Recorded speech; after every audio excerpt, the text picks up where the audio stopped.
مش عارف أجيب عملاء إزاي، كل يوم فكرة جديدة ومفيش نتيجة. الخطة دي اللي هقولك عليها هتخلي العملاء يدوروا عليك قبل ما انت تدور عليهم.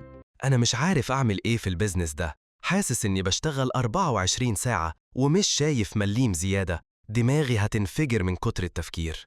يا عم ليه بس الدراما دي؟ طب شربت قهوتك الأول؟ الدنيا مش مستاهلة كل ده. قهوة إيه بس اللي أشربها؟ أنا عايز أكسجين للبيزنس بتاعي، أكسجين يا ناس، ياخد نفساً عميقاً بصعوبة مصطنعة ويخرج زفيراً مدوياً.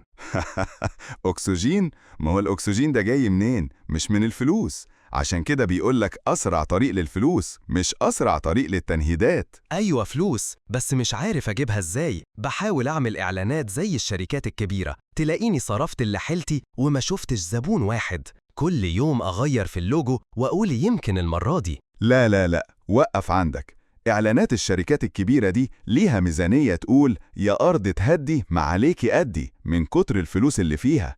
أنت ميزانيتك على قدك، تعمل كده تبقى بترمي فلوسك في البحر يا معلم.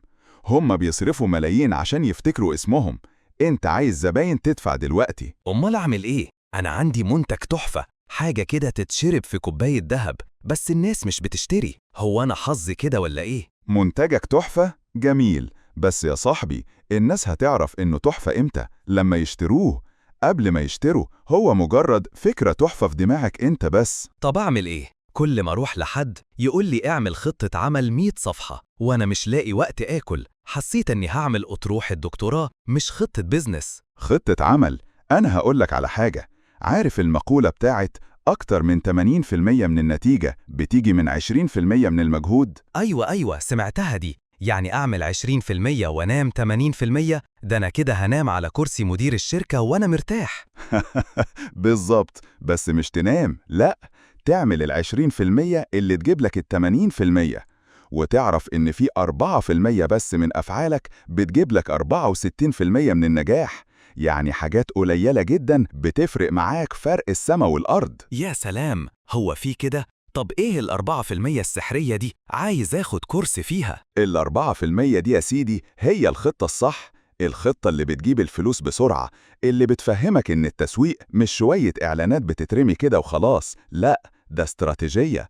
المسوق الشاطر هو اللي بيعمل استراتيجية الأول، مش بيرمي طوب وخلاص زي اللي بيبني حيطة عشوائي. استراتيجية؟ أنا دماغي لفت، يعني لازم أبقى مهندس تسويق ولا إيه؟ أنا أصلاً سبت شغلي عشان زهقت من الميزانية، وطلعت خبير في اللي بعمله، لكن مش في إدارة البيزنس. لا لا، ولا مهندس ولا حاجة. الخطة دي على قد ورقة واحدة. تخيل ورقة واحدة بس تفهمك كل حاجة وتخليك تركز على اللي يجيب لك زباين وفلوس من غير وجع دماغ. ورقة واحدة وأقدر ألصقها على الحيطة في مكتبي؟ ياه، خط يطعى، يا حصالة، دي هتبقى أحسن من شهادة الدكتوراه اللي ما كنتش عايز أعملها. بالظبط، وتشوف منها كل يوم. دي بقى اللي بتخليك مش محتاج تدرس سنين عشان تبقى خبير.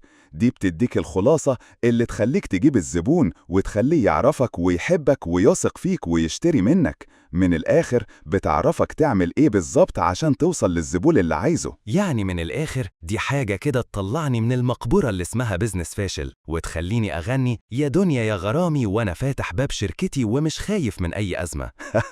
بالظبط، دي اللي بتخليك جوك كله بهجة وسرور وانت شايف الفلوس بتتدفق زي النيل، وتقدر كمان تساعد غيرك بعدها زي قناع الأكسجين كده. لما تتنفس انت كويس تقدر تمد ايدك لغيرك. يا سلام، طب إيه؟ أنا عايز أعرف أكتر، وريني المنهج ده اللي كله ضحك وسرور وأكسجين وفلوس. يلا بينا، بس أهم حاجة اوعى تاني مرة تقلد الشركات الكبيرة، كل واحد وليه مقاسه يا معلم. ويلا عشان نعرف ازاي التسويق هو فعلا المكان اللي فيه الفلوس.